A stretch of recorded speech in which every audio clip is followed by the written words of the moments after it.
إن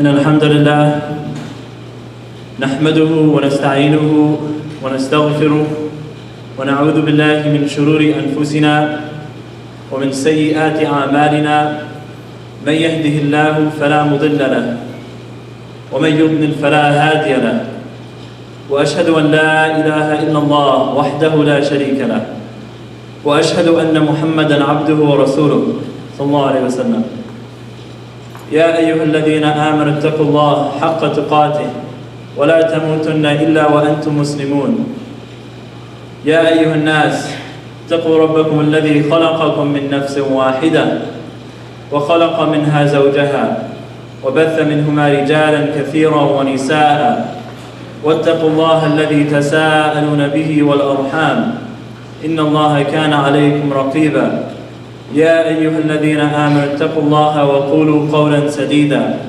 يصلح لكم أعمالكم ويغفر لكم ذنوبكم ومن يطع الله ورسوله فقد فاز فوزا عظيما أما بعد فإن أصدق الحديث كتاب الله وخير الهدي هدي محمد صلى الله عليه وسلم وشر الأمور محدثاتها وكل محدثة بدعة وكل بدعة ضلالة وكل ضلالة في النار ثم ما بعد.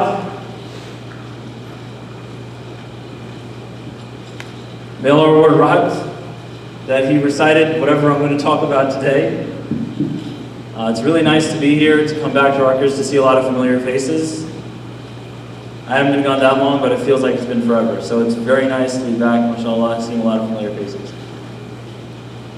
The Prophet ﷺ encouraged reciting Surah Al-Kahf on Fridays. There's a lot of virtues and merit for it. One hadith, the Prophet ﷺ said that if you recite Surah Al-Kahf on Friday, then a light will shine from under your feet unto the clouds of the sky on the day of resurrection. And your sins will be forgiven from one Friday to the next. All that for reciting Surah Al-Kahf. The Prophet ﷺ only speaks whatever Allah commands him to speak. He doesn't say things by his own choice. Any surah that Allah gave a specific time for, to give a specific reward for, it's not by chance. It's not like a random surah was chosen on a random day. There's a reason for it. And you won't really benefit from the light of Surah Al-Kahf if you only recite it and you don't understand it. So I'm going to go over briefly one of the biggest lessons of Surah Al-Kahf as it was revealed to the Sahaba when they were going through very difficult times. The beginning of a surah dictates a lot of the theme and the meaning of a surah. It's purposeful. So Allah begins Surah Al-Kahf by saying, Alhamdulillah alladhi anzala ala abdihi al-kitab wa lam yaj'al lahu iwaja. Praise is to Allah, the one who sent on his slave the book, and he didn't make it iwaja. Iwaja means that something is crooked. Something can easily be bent over. So this ayah is as if it's giving us the message that whatever guidance you'll find in this surah, even if the times are crooked and are pushing it a different way, you will not be crooked if you follow the way that's mentioned here. It's about how you survive in tough times. That's why Allah begins the surah by saying that He placed in this world zina, adornment. He beautified it. He didn't just make the world, He beautified it on purpose. And as human beings, when we see something beautified, we get attracted to it. We want it. Allah is saying He did this on purpose. And the purpose is to test us. لِيَبْلُوَكُمْ أَيُّكُمْ أَحْسَنُ عَمَلًا. So that He can test us to see who is the best in deeds. Now, how does Allah test? He mentions 4 stories. Many of us are familiar with these stories, and also there's not a lot of time, so I'm not going to go in detail. I'm just going to touch on the main points of these 4 stories that are mentioned. What message is Allah trying to get across by telling us stories? Some people tell stories for entertainment, but the wiser people tell stories that entertain and have a purpose, to teach you something. And Allah is the most wise, so He doesn't mention these stories in vain. He says it for a reason. First story is about a society of people where there was a king, and this king was such an evil king that he declared himself a god over everyone else. And not only that, he ordered them to only worship him and to leave worshiping the real God. And not only that, he said, if you worship anyone but me, I will kill you. I will order my people to kill you. You have to listen to me. You have to follow whatever I say. You have to submit to me. There was a group of people that didn't believe that was right. And they were young. Allah singles out that characteristic of them. They were very young. They felt that this was wrong. This is just another man. He's another creation. How can we just worship him like that? Everyone in their society was worshiping him. They were all afraid to get killed. Some of them did get killed. So most people got afraid, they learned their lesson, they decided, let's just worship him and keep away from getting killed. But these people, they decided to go to a cave and hide from their society so that way they can worship. Most people were succumbing to the trial of that time, the trial of faith, of believing in Allah, and of rejecting anyone else that claimed to be a god. Allah mentions another story after it. He talks about two men. And these two men were in a very similar situation. They were both filthy rich. Extremely rich. They both had huge gardens, they had slaves, they had people doing whatever work that they wanted for them. They had all the wealth of the world, all the horses, everything, you name it. One of them felt like he was entitled to it. So one day when he's having a dispute, or he's just talking with his other friend, who's also very rich, in conversation, his real character started to show. While he was talking, he started to say, this is all because of me. I deserve all this. I have better than you. I have more people working under me than you. I have more wealth than you. And even if Allah does exist, and I do go back to Allah, He'll give me more, because I'm a better person. So the second, this man was given wealth, and he saw it as his own personal accomplishment, and he rejected that Allah gave him any of it. And he saw himself as better than everyone else. Third story, Musa and Khidr. Musa alayhi salam was asked who had the most knowledge after Allah, and he said, I do. But he should have attributed the knowledge to Allah. And it's a mistake that he made. And it's because of this mistake, Allah decided to send him on a journey to show him that there was actually someone more knowledgeable than him. So Musa alayhi salam made a mistake, and he didn't attribute the knowledge to Allah. He had knowledge, plenty of knowledge. He was extremely knowledgeable. Everyone came to him for whatever they needed. And he made this mistake once. The fourth story is the story of Dhul Qarnayn. There was a town of people, and this town of people had a group, tribes, by the name of Ya'juj and Ma'juj. Gog and Magog, these people, this tribe, they had a lot of power, a lot of manpower, a lot of strength. And because of that, they used it to their advantage. They used it to kill and cause a lot of corruption in that town, to control it. They had power, and they decided to use it the wrong way. Every single one of these stories mentions a trial.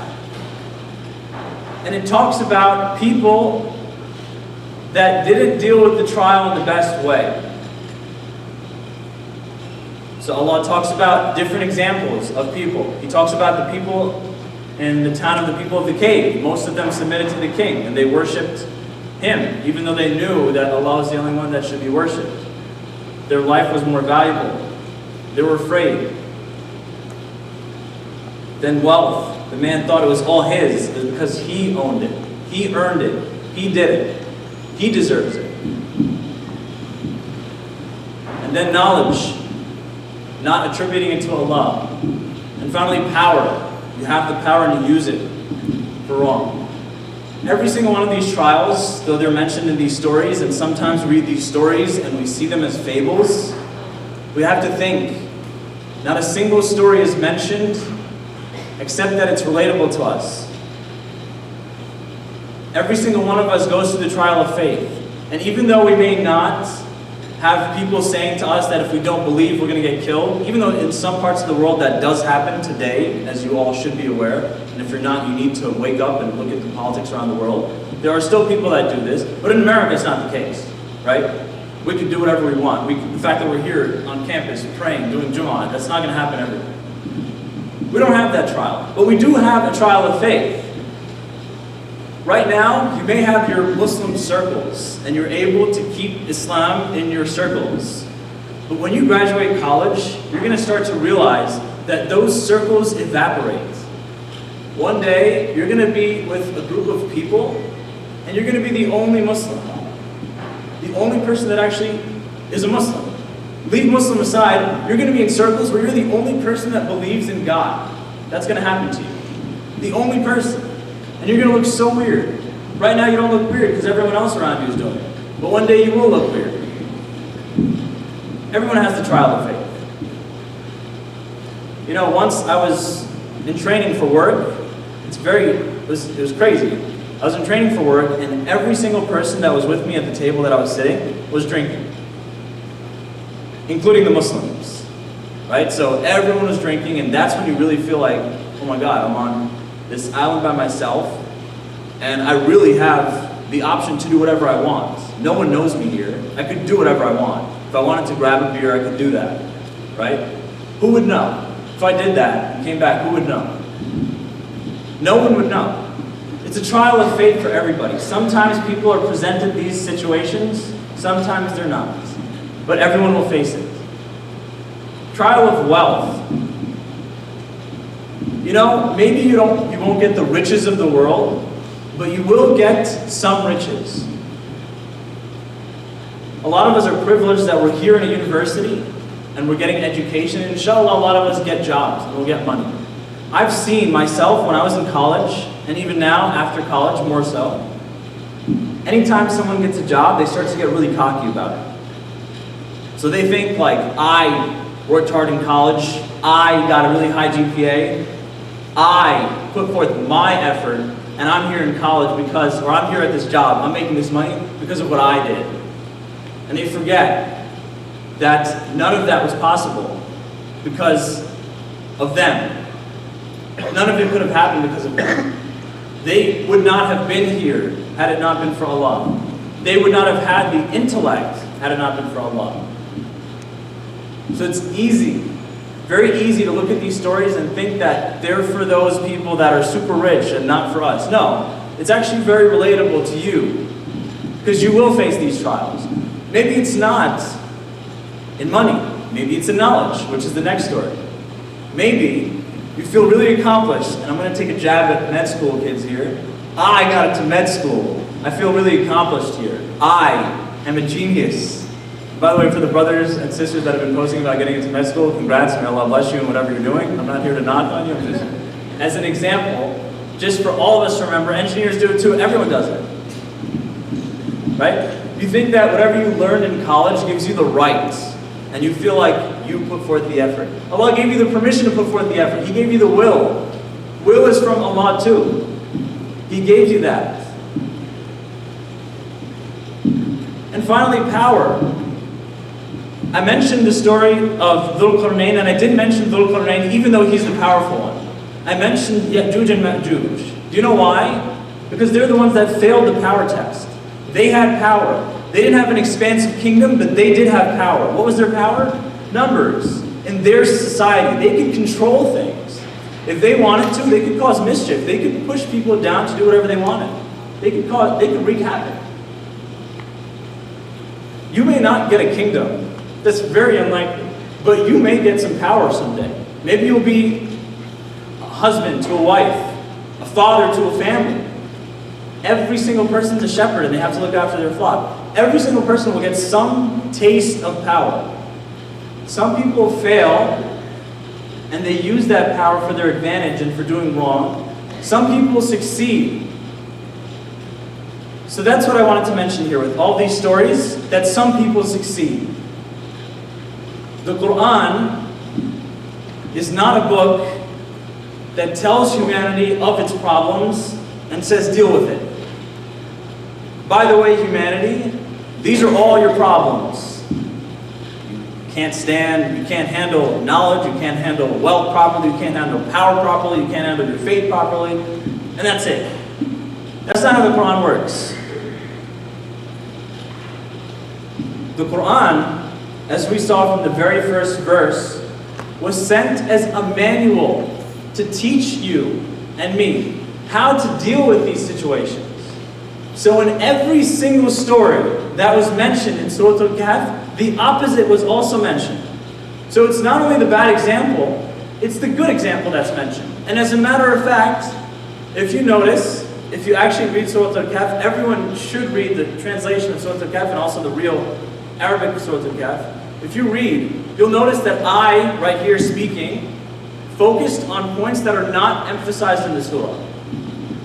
The stories that are emphasized in the surah are the positives, not the negatives. In the surah, we talk about the people of the cave, how they were beautiful examples. They were youth, right? They were amazing, shining examples. That's the highlight of the story, not the bad. We talk about the man who was righteous. He realized that he had wealth and he said, it's all from Allah, it's not from me. He was the highlight of that story because he dealt with it properly. The story of Musa and Khidr was shown as having the upper hand throughout the story. He had superiority in knowledge and he attributed it all back to Allah. And finally, Dhul Qarnayn. The story begins, وَيَسْأَلُونَكَ عَنْ ذِي الْقَرْنَيْنِ. It doesn't say, وَيَسْأَلُونَكَ عَنْ يَأْجُوجَ وَمَأْجُوجَ. It says they ask you about Dhul Qarnayn. Who is Dhul Qarnayn? The righteous king that had this empire. And he used his power to do good, not to do bad.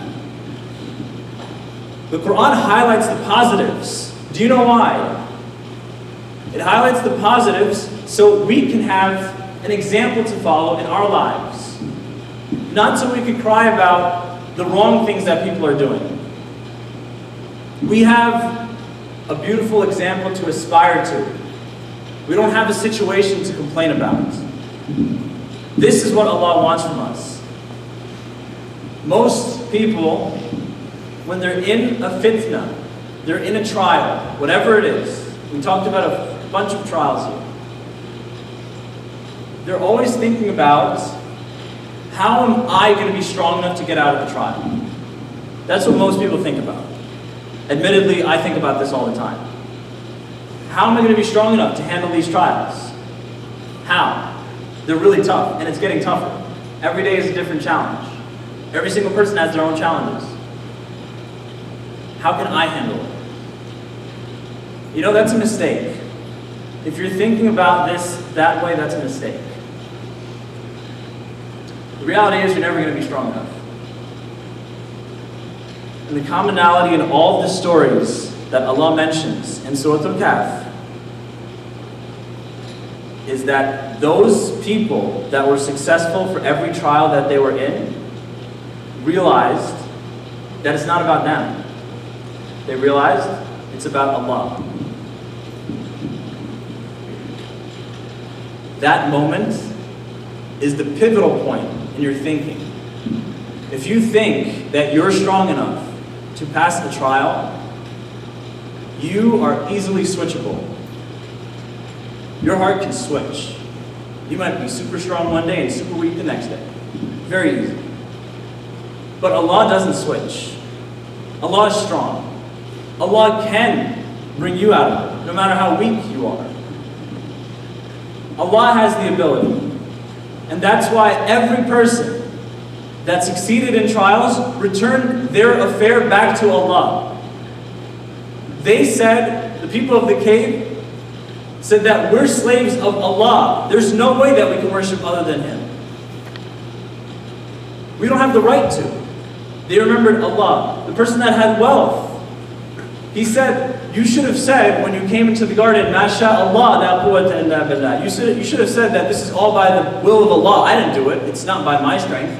There is no strength except with Allah. That's what you should have said. So he turned it back to Allah. That's how he passed the trial. Knowledge. At the end of the whole situation, Khidr said, this is not because of what I did. This is because of what Allah inspired me to do. Allah gave me the knowledge. It's not because of me. And finally, Dhul Qarnayn realized that his authority, Allah says very clearly in the Quran that he had the authority to do as he wished. He could punish people if he wanted, or he could forgive them. And he realized that this is an authority given to him by Allah, so he remembered Allah, and that helped him to pass the trial. The key, the common theme in all of these stories is that for us to pass any trial, we shouldn't make the mistake of thinking about ourselves and hoping in ourselves and expecting ourselves to be strong enough to pass the trial. But we should be desperately hoping for Allah to pull us through a trial. Desperately. Really, really longing for Allah to do it. Depending on Him completely, not anyone else. Don't be desperate to anyone else. Be desperate to Allah only. You want Allah to pull you out of this trial because you know you don't have the ability to do it, no matter what. May Allah guide us to completely rely on Him. May Allah guide us to be righteous people that understand how to deal with any trial. And may Allah guide us to say Ameen after du'as as well. Maybe that dua was not exact. Jazakumullah khairan, subhanahu wa bihamdika, nashhadu an la ilaha illa anta, nastaghfiruka.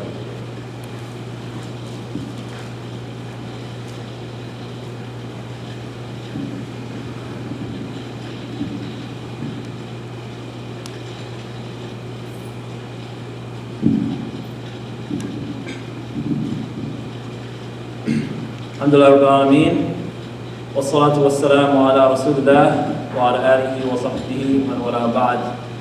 All praises for Allah alone. We seek His aid, guidance, and forgiveness. Whoever Allah guides, no one can misguide. And whomever Allah leaves astray, no one can guide. I bear witness that there is no one who deserves worship except Allah alone, and that Muhammad sallallahu alaihi wasallam is His slave and messenger. The Prophet sallallahu alaihi wasallam, in one long hadith, is talking to Mu'adh ibn Jabal when he was very young. He's a companion, very gifted companion. So while he's talking to him, he gave him advice. And this advice relates to trials.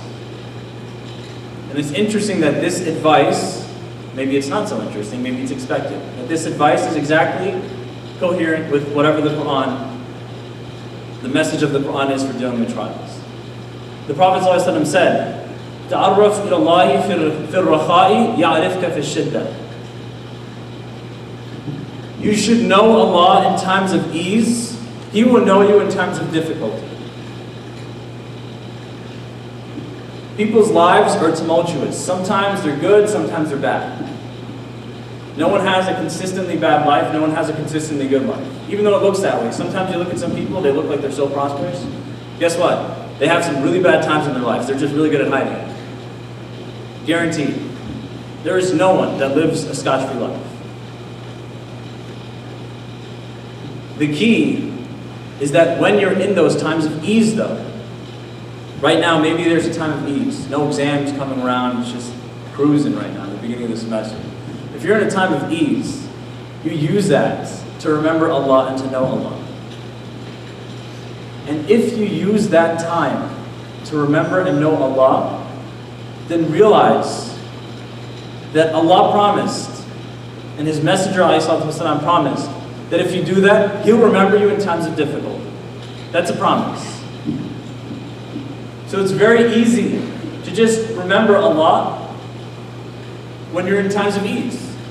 You have no pressure. But for most people, this is the most difficult thing, because you're in a time of ease, and you have no pressure, so you don't have anything pushing you to remember Allah. But that is the key. The key to surviving these fitan properly is to make sure that when you're not in the fitan, you're remembering Allah. That's what you have to make sure you do. May Allah enable us to follow the Prophet ﷺ's example, his speech, and whatever he said. رَبَّنَا آتِنَا فِي الدُّنْيَا حَسَنَةً وَفِي الْآخِرَةِ حَسَنَةً وَقِنَا عَذَابَ النَّارِ رَبَّنَا اغْفِرْ لَنَا ذُنُوبَنَا وَإِسْرَافَنَا فِي أَمْرِنَا وَثَبِّتْ أَقْدَامَنَا وَانصُرْنَا عَلَى الْقَوْمِ الْكَافِرِينَ وَأَقِيمُوا الصَّلَاةَ إِنَّ الصَّلَاةَ تَنْهَى عَنِ الْفَحْشَاءِ وَالْمُنكَرِ